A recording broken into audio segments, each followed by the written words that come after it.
So we have been with Ashwapati in his experiences of the highest realms of consciousness, pouring into him in tremendous force. And we even read that at times, occasionally, he was not able to hold it. He could hold it for a little while, and then it would go. But no longer now, because now earth grew too narrow for his victory. Once only, registering the heavy tread of a blind power on human littleness, life now became a sure approach to God.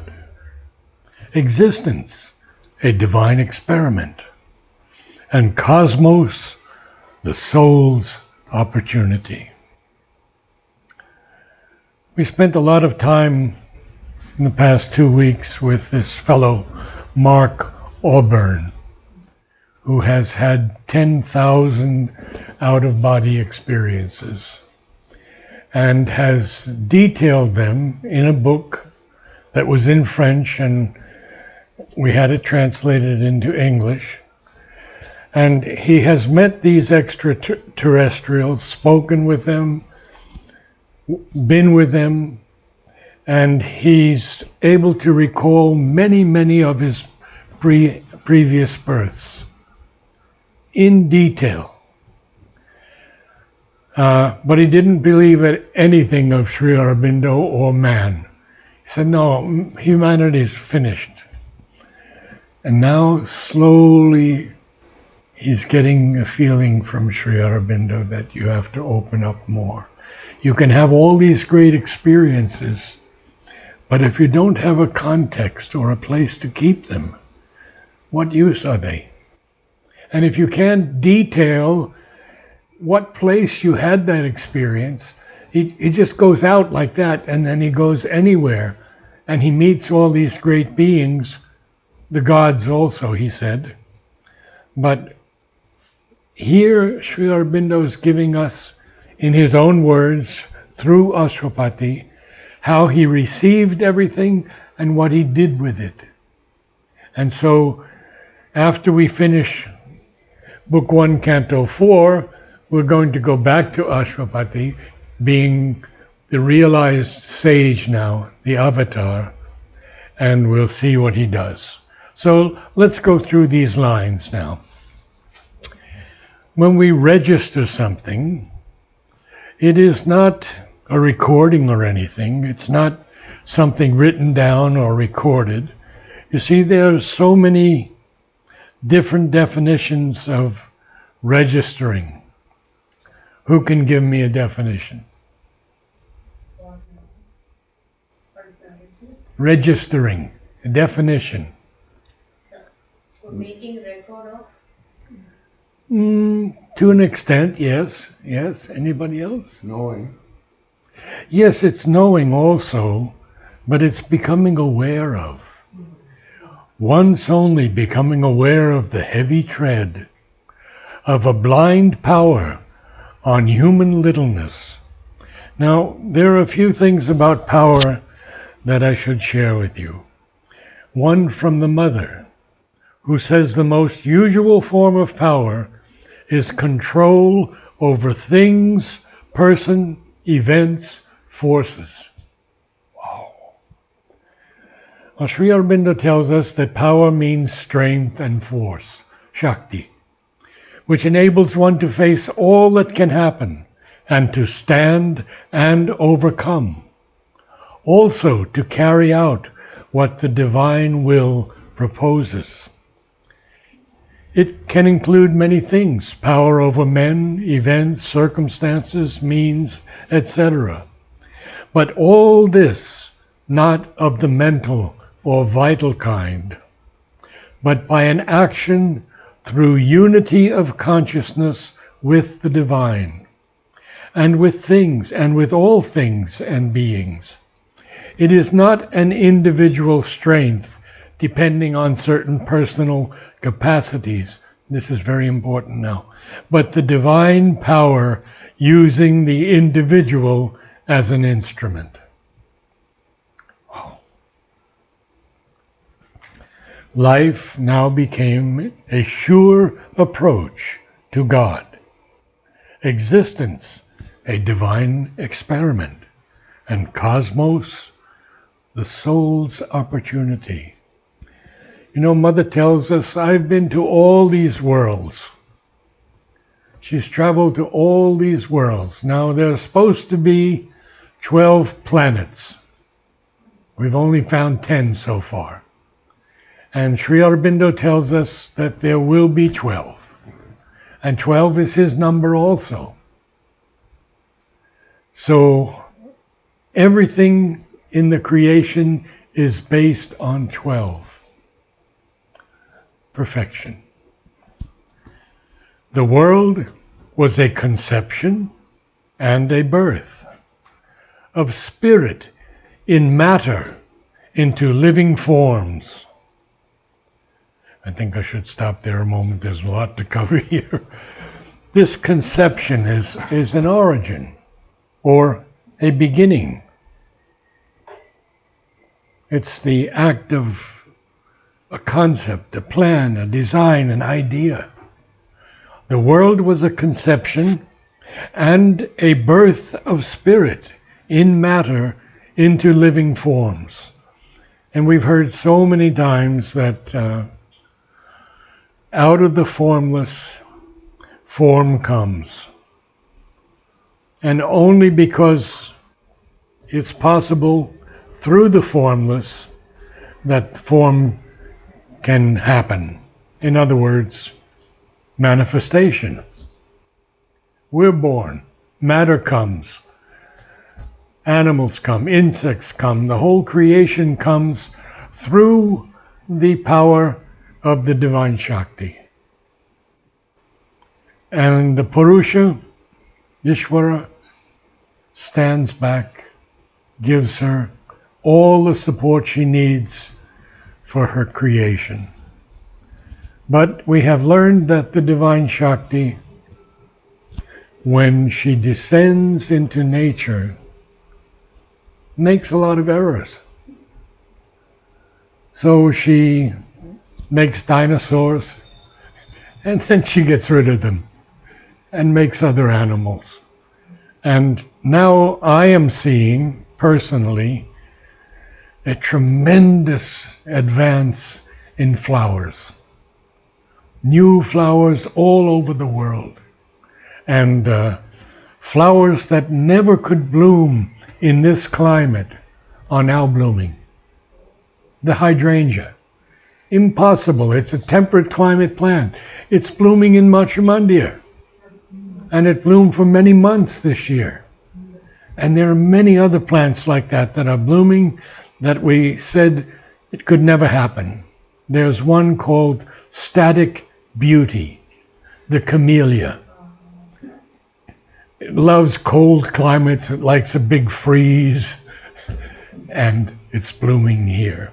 Well, very shyly, but it shows us that the supramental force is so active and the plants are so receptive that it's happening.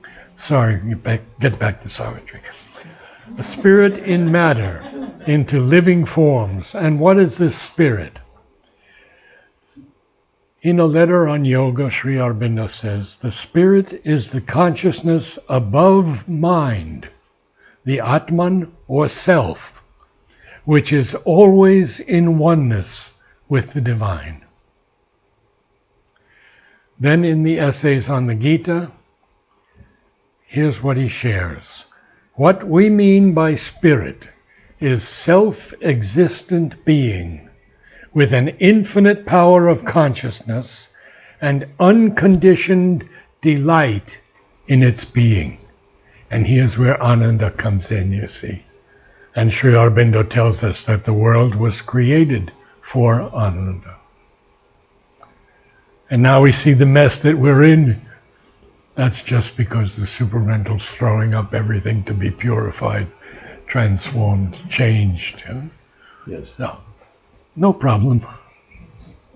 Okay. Spirit is the soul and reality of that which we sense as matter. Matter is a form and body of that which we realize as spirit. Sri Aurobindo does not put matter down at all. It's a process of creation. Spirit is the crown of universal existence. Matter is its basis. Mind is the link between the two. Spirit is that which is eternal. Mind and matter are its workings. Spirit is that which is concealed and has to be revealed. Mind and body are the means by which it seeks to reveal itself. How beautiful. That's from the Synthesis of Yoga. Then in the Life Divine, one last one, but so important. Spirit is a final evolutionary emergence because it is the original involutionary element and factor. And in my conversations with Madhav Pandit, he would tell me, you see, there can be no evolution without an involution. And this is what Sri Aurobindo is talking about, the original involutionary element. So the divine comes down, reducing himself in power and force and wideness, and yet he's still the divine. And he brings this creation into being. And fortunately, we are here now. And there's no greater blessing than to be here at this time in this world creating event of the supramental. We should be very, very grateful. Then he tells us a little bit about matter, and I have so much, but I only want to give you a little bit. Matter is by no means fundamentally real. It is a structure of energy. Science is in agreement now.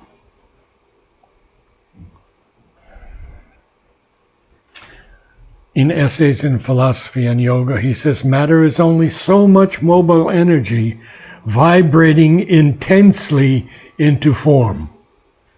And that's how we know that this couch is simply matter, the chair is simply matter, taking a form. So, I go back to the lines of Savitri, which are way up here. Of spirit in matter, into living forms,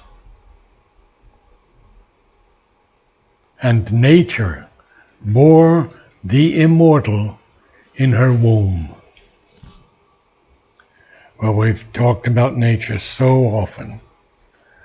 Nothing but the will of God in action. That she might climb through him to eternal life. Now, Ashwapati again. His being lay down in bright, immobile peace, and bathed in wells of pure spiritual light. It wandered in wide fields of wisdom self, lit by the rays of an everlasting sun. Now we know that this sun that we see is not truly the sun that Sri Aurobindo is talking about.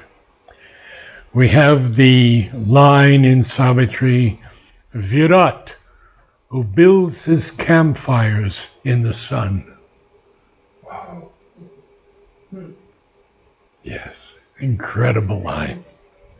So, we see that nature wants to climb to an eternal life. Ashwapati's being laid down in bright, immobile peace, and bathed in wells of pure spiritual light. It wandered in wide fields of wisdom self, hyphenated word, very important, wisdom self, lit by the rays of an everlasting sun. Even his body's subtle self within could raise the earthly parts towards higher things and feel on it the breath of heavenlier air. In his very challenging 2 books, he explains all of these things that he had to go through, raising the earthly parts towards higher things. It's called The Record of Yoga. Has anyone read it? Yes. You read it? Wow. Excellent. I'm not ready yet. Already it journeyed towards divinity, upbuoyed upon winged winds of rapid joy, upheld to a light it could not always hold. So we'll go through that a little bit. He wants to raise the earthly parts towards higher things. And for 23 years after his putting his body in the earth, Mother did only that. She worked on the transformation of the cells. And there's an excellent book, The Mind of the Cells, if you can read it one day. Not so easy to find anymore. But has anyone read it? You've read it? Yes. Yeah. It's an incredible book. Mainly to Satprem, she's said all of these things. Is it close to Adventure of Conscious? No, it's completely different. What is the name? Mind of the Self. Mind of the Cells. So already it journeyed towards divinity. Upbuoyed, that means sustained, lifted up. Upbuoyed upon winged winds of rapid joy, upheld to a light it could not always hold. So I have to quote again for you, light. It's so important that we understand this, not conception of light, but understand the truth of light. In the Life Divine, Sri Aurobindo says, light is primarily a spiritual manifestation of the divine reality, illuminative and creative. Material light is a subsequent representation or conversion of it into matter for the purposes of the material energy. Then he will tell us in the hour of God, our sense, by its incapacity, has invented darkness. In truth, there is nothing but light. Only it is a power of light, either above or below our poor human vision's limited range. For do not imagine that light is created by the suns. The suns are only physical concentrations of light, but the splendor they concentrate for us is self-born, important word, self-born and everywhere. God is everywhere, and wherever God is, there is light. So we may not be able to see that light in the darkness, but it's there. The darkness is such a small thing compared to the light. Look at the hawk, who can see miles and miles a small little creature on the earth. See, these are powers that we will all get with the supramental. It's natural. It's going to be.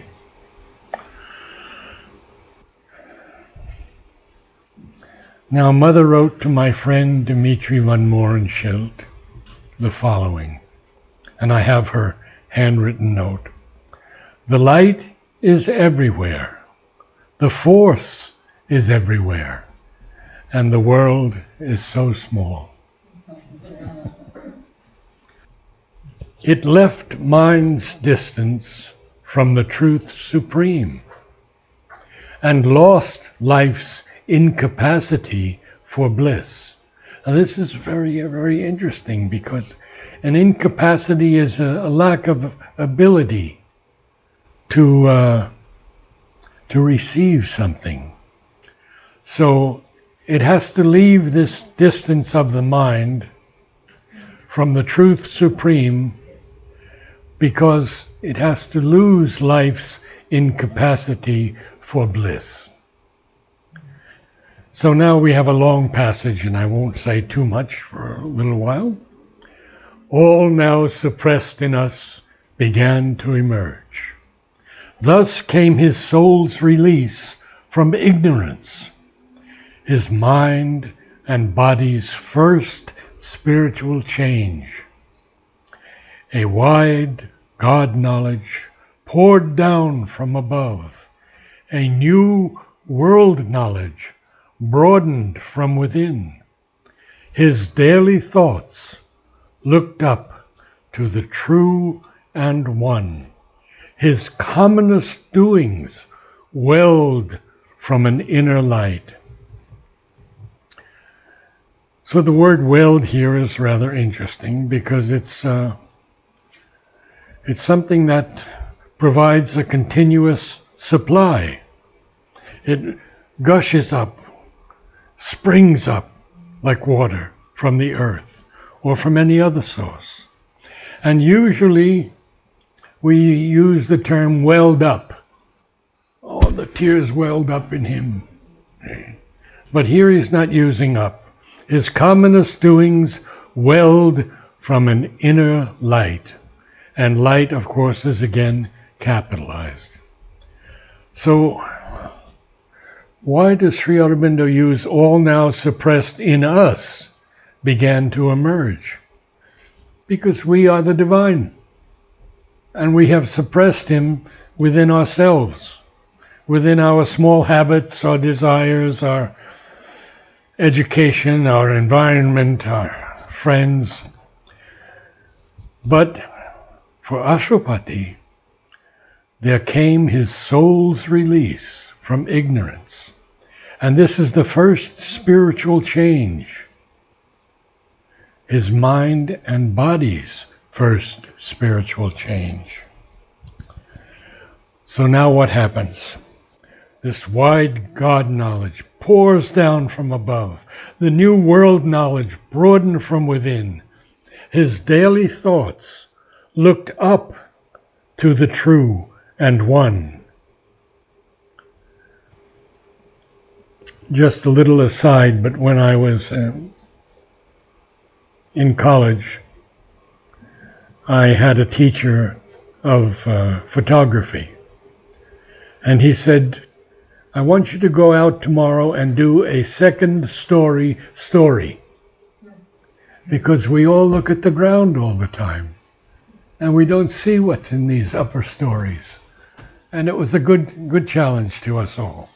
So, awakened to the lines that nature hides, attuned to her movements that exceed our ken. So when something is attuned, it's brought into an accord, a harmony, a sympathetic relationship. Attuned to her movements, nature's movements, that exceed our ken. Our ken here is the range of knowledge or perception, our understanding. He grew one with the covert universe. this word covert, English pronunciation. American would be covert. So covert universe. It's a secret or a hidden universe. We can't see it. We can't quite know it yet. And therefore, it's concealed, hidden. He grew one with a covert universe. His grasp surprised her mightiest energy springs.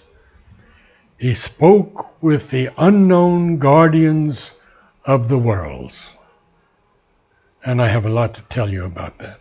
Forms he descried, our mortal eyes see not.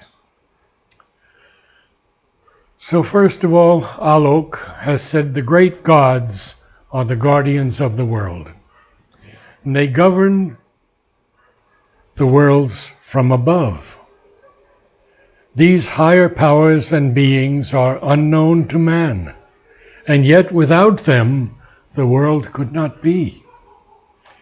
Now, Amal has a very similar understanding. The subtle powers behind the surface reality were met by him, Ashwapati, because of the inner and higher consciousness he acquired, a consciousness by which he was open to a God knowledge and a world knowledge coming to him from above and within. And lastly, there's quite a long few sentences by Madhav Pandit. This creation is an ordered manifestation of the divine. Now, this is something that we don't often realize, but everything is perfectly ordered here. And when you read Mother, she says everything's in its place just as it should be. So, this, Madhav says, this creation is an ordered manifestation of the divine. There is a central will expressing the originating truth vision, impelling the whole movement, but also there are special emanations from the divine charged with specific tasks in the organization and maintenance of the emerging creation. These are the gods and goddesses, deities, powers and personalities that are in charge of their respective domains on different levels of existence. Each world has its own guardians entrusted by the Supreme Creative Spirit with the work of building and furthering the manifestation of the particular truth principle that pushes for expression in that world formula. You know, there's a section in Savitri, it's just a line or two, where Sri Aurobindo tells us that there are two guardians on either side of us, walking with us every day and protecting us. And I have not found that searching for it. I haven't done serious search, but it's so interesting to me that these gods and goddesses are so much with us. So, forms he described, our mortal eyes see not. So, to descry something is to see it, to discern it carefully, to perceive it, to detect it. And I think my time is up. Are there any questions? Thank you. Could you just mention this birth of the immortal? You see, just back we had the womb, and we had nature bore the immortal in her womb. Yeah. So how would that work? It's the divine presence that she's bearing in her womb. And she's creating, so she's the mother. Yeah. And so she's bearing the immortal, the divine presence in her womb. Her womb is the whole world. But the immortal always was, so it's coming into manifestation. Yes, exactly. Already always was and always will be. Yes, but it has not always been humanity. Oh, No. We've had so many pralayas. We had beings that were far more advanced than us that have disappeared. Lemuria, and, many other civilizations that were perhaps much more occult on this earth, and they disappeared. yeah, but they disappear materially, but they don't disappear because everything always was and always will be. I mean, if we're in this immortal consciousness, how do we reconcile the matter coming The, into time and yeah, the mother uses the word pralaya, uh, and that's our answer. So there have been 6 times that the earth has been destroyed, basically. And Mother told us there will be no 7th pralaya because of the supramental. So we're here for good, and we have to be transformed and transform ourselves. Not quite so easy, but what a marvelous adventure. It's so beautiful.